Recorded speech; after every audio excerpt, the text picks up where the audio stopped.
Indian സമ്പദ് വ്യവസ്ഥയ്ക്ക് കരുത്തു പകർന്ന നേതാവായിരുന്നു മൻമോഹൻ സിംഗ് എന്ന് മുൻ പ്രതിരോധ മന്ത്രിയായ AK ആന്റണി. രാജ്യത്തിന്റെ തീരാനഷ്ടമെന്ന് അദ്ദേഹത്തിനൊപ്പം പ്രവർത്തിച്ച PJ കുര്യനും KV തോമസും പ്രതികരിച്ചു.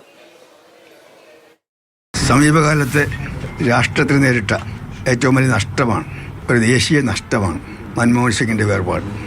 മൻമോഹൻ സിംഗ് നരസിംഹറാവുവിൻ്റെ ഗവൺമെൻറ്റിൽ പ്രവർത്തിച്ച ആ കാലഘട്ടത്തിൽ ഒരു മജീഷ്യനെ പോലെ അദ്ദേഹം ഇന്ത്യൻ സമ്പദ്ഘടനയെ ഉയർത്തെഴുന്നേൽപ്പിച്ചു.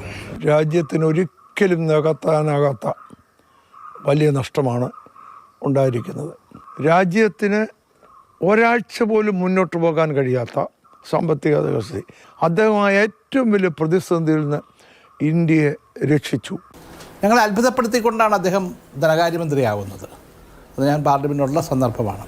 ഞങ്ങൾ വിചാരിച്ചത് പ്രണാബ്ദായെ പോലെയുള്ള പ്രഗത്ഭരായ രാഷ്ട്രീയ രംഗത്ത് പയറ്റി തെളിച്ച ആളുകളായിരിക്കും. അവർക്കെല്ലാം സാമ്പത്തിക കാഴ്ചപ്പാടുള്ളവരുമാണ്. പക്ഷെ അവരൊന്നും ആകാതെ ഈ ധനകാര്യമന്ത്രിയാകുന്ന മൻമോഹൻ സിംഗാണ്. മൻമോഹൻ സിംഗാണ് ഒരു പുതിയ സാമ്പത്തിക കാഴ്ചപ്പാട്